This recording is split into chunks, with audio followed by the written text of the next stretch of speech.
अब अल मुस्लिमानी की तरफ मैं इशारा करना चाहता हूं, ये दो मुसलमान। तो मुताबकत के लिए मैं हाजा का मुसन्ना इस्तेमाल करूंगा जो कि हाजानी होगा जी, हाजानिल मुस्लिमानी, दोनों रफा में। अब आए जी, इस कंस्ट्रक्शन को मैं नसब में रखना चाहता हूं। तो अल मुस्लिमानी की नसब क्या होगी जी? अल मुस्लिमैनी, माशाल्लाह, अल मुस्लिमैनी।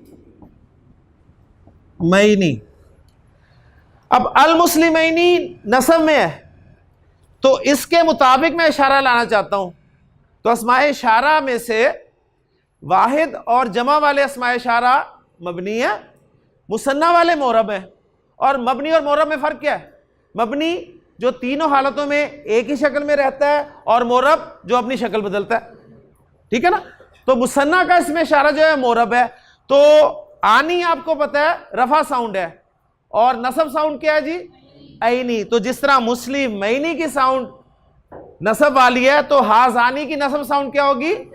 हाजैनी, माशाल्लाह। तो ये हाजैनी यहां पर लग जाएगा जी,